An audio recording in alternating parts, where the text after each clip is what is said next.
Sup you guys, ASD Classified here. So, this premiere of Power Rangers Beast Morphers, it was so good. It was so good, and I can't even believe I'm saying that. I did not expect this premiere to be as good as it was, but it is amazing. Like, it was such a fun watch. Wow. I mean, as early as I had to wake up to watch this shit, it better be good. But wow, it was good. Like, wow. Okay, so brief plot summary. An agency known as Grid Battle Force, a government agency, maybe, I don't know. But this agency has found a way to tap into the morphing grid, and its plans to use the energy from the grid to power the entire planet, or this one city, I don't know. But a computer virus has infected the computer system of the Grid Battle Force. But don't you worry, because Grid Battle Force has created Ranger powers to combat any threat, right? Because this computer virus is going to be creating robot enemies for the Rangers to fight. So, yeah. This premiere, I can't say enough good things about it. It was just freaking great, man. It's like the showrunners actually listened to the fandom for once. Like, it had a story. A story! Okay, it had a story, it had good fight scenes, it had good dialogue, it had fight scenes that wasn't filled with jokes that weren't funny. Like, it had good references to past Power Ranger seasons in it. Like, the show acknowledged the history of the show. Everybody knew exactly what a Power Ranger was. Like, these sound like simple things, but Saban Brand struggled with all of this for 8 years. And one of the Rangers has a mom that's important to the plot. This surprised the hell out of me. I did not expect this at all. So, the commander of Grid Battle Force is named Commander Shaw. She's a woman, a badass looking woman, and she's the mother of the Blue Ranger. Yes, I love it, man. This is the diversity we need. I love it.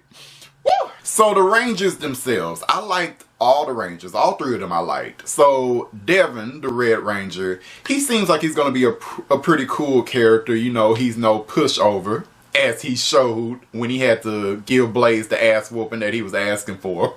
Really love that scene. So I think Devin is going to be a cool character. And he's also a gamer and a martial artist, you know, which are pretty cool, you know, hobbies to have. He just needs to explain to his father that, you know, being a gamer and being a martial artist, you can actually make money from those things. So he's just gonna have to explain that. But in that, I like him, and I like what's going on with him and his dad. Pretty cool. Zoe, the Yellow Ranger, I like her too. She's the type of character, much like Shelby from Dino Charge, where she really wants to prove herself to the world, you know, and she has had a lot of setbacks in life, but she don't let those setbacks stop her. You know, she's still fighting and trying to prove herself. You know, I like characters like that, and I think she's probably my favorite for now anyway. So I like Zoe.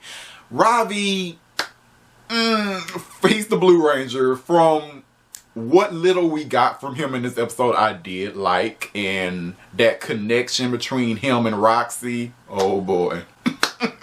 I am waiting to see how this plays out. Oh boy. But let's talk about the character Blaze real quick. Like, what the fuck was his problem? Like, that, I was laughing at the beginning of this episode, man. Blaze, he's like Jason if Jason was a dick, right? Like, Devin was in Blaze's karate class, and because Devin didn't feel like paying attention and criticized Blaze, he decided he wanted to fight him.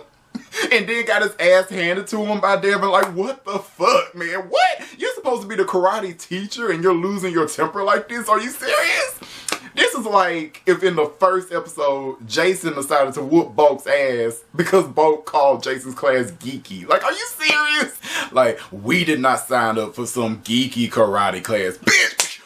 Like, what? Like, what the fuck, man? Mighty Morphin taught me that martial arts are only supposed to be used in self-defense and to defend others, right? Like, for shame, Blaze, for shame.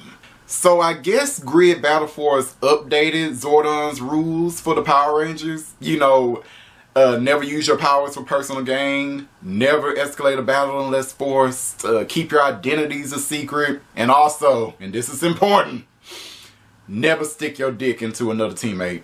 Don't do it. Don't do it. We don't have none of that going on here. None of that Tommy and Kim nonsense here. Like, Ravi and Roxy. Roxy was supposed to be a Power Ranger, but the computer virus had other ideas. But she was supposed to be a Power Ranger on the same team with Ravi. And there's a rule saying that Power Rangers can't date each other. And they're in love with each other, but they can't date. You know, teen drama, oh my god. I don't know why this rule exists. It doesn't need to exist. But I don't run Grid Battle Force. Ravi's mom does. I bet you anything she just made this rule up as soon as she found out that Ravi and Roxy had a thing going on. She's like, no, there ain't gonna be none of that. I'm too young to be a grandma. There ain't gonna be none of that. Let's make up a rule saying they can't date. Nope, no grandbabies here. Let's talk about the villains real quick. So the way that the villain generals, the avatars, were made, brilliant. Just brilliant. Like, I love that. Like, they just took the concept, the idea from Goldbusters, and then put their own unique twist on it. I love it. That is what Power Rangers is supposed to be doing, baby. I love that. I love Avatar Blaze's, like, evil ranger suit. I love that suit, man. It looks awesome. Now, Avatar Roxy's suit. I'm really not a fan of this green color. I prefer it to be in the original purple color, but whatever, you know, it's a minor thing and it doesn't bother me that much, but yeah. Let's talk about the character of Nate Silver real quick. So Nate is our Dr. K for this season. He's a child prodigy. He is responsible for creating the Ranger powers. He also was the one who tapped into the morphing grid so that we could use the energy to power, you know, our motorcycles or whatever, right? So this boy tapped into the morphing grid when he was 10 years old.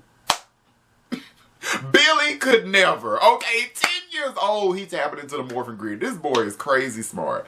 I look forward to seeing more from this character. He intrigues me, right? I mean, I've already heard spoilers of one thing that's going to happen with his character, but I hope to see more from him. I always love the smart characters in Power Rangers, so yeah. So if Beast Morphers takes place in the main Power Ranger timeline, which it probably does, I want a Lightspeed reference. I really do. This is not the first time that the government has messed around in the morphing grid and created their own Power Rangers. So I want a reference to Lightspeed. I want Miss Fairweather to show up for a cameo. I want all these things. I want references to Mr. Harper because he also tapped into the morphing grid, damn it.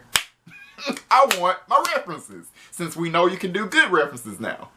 I realize this video is probably like all over the place, but just bear with me because like I really love this episode and there's just so much to talk about, but I'm not trying to talk about everything because this video would be like an hour long. But there's just so much that I liked, man. So at one point they also said that the ideal candidates to be Power Rangers are teenagers, right? And, you know, the Rangers are teenagers. Blaze and Roxy, who were originally supposed to be Rangers until the virus fucked them up, they are teenagers. So, who signed off on this?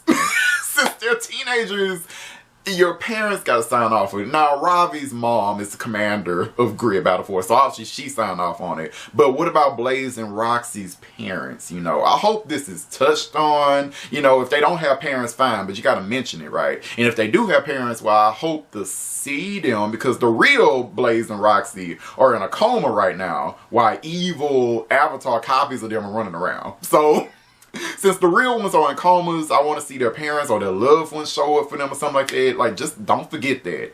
Okay, writers, don't forget that part. There are a lot of questions that I have, you know, that remain to be answered, and I can't wait to find out the answers, you know. Like, really, I'm actually looking forward to the next episode of Beast Morphers. I can't believe this. So, I'm looking forward, man. The new villain right now is a computer virus, like in RPM and Goldbusters. But who created this computer virus? I bet it was Nate. See, he was fucking around in the morphing grid when he was 10 years old. He probably created it, much like Dr. K, right? Or maybe Mr. Harford created it. You know he didn't know what the fuck he was doing when he was messing around in the morphing grid. Mr. Harford probably did shit. I don't know. So yeah, if I'm gonna rate this episode, I'll probably give it a 4 out of 5. Like, I really enjoyed it. Really enjoyed it. Can't wait for next week. Power Rangers seems to be getting this shit together. I mean, this is just one episode. This is just one episode. I was gonna come on here and start eating my crow, right? Because I did not expect Beast Morphers to be good at all. Not even the premiere. But I will reserve eating crow until the finale of Beast Morphers, okay? If it's good the entire time, then fine, I'll eat my crow, because I do want Power Rangers to be successful in every way, including the TV show. So if you can make a good season, if Beast Morphers is gonna be good as this premiere was, then I'm ready for it. Alright, so if you're watching this review, what did you think about the premiere of Power Rangers Beast Morphers? Did you like it? Did you hate it? Did you think it was meh? Let me know in the comments if you would be so kind. Alright, later guys. Jump out the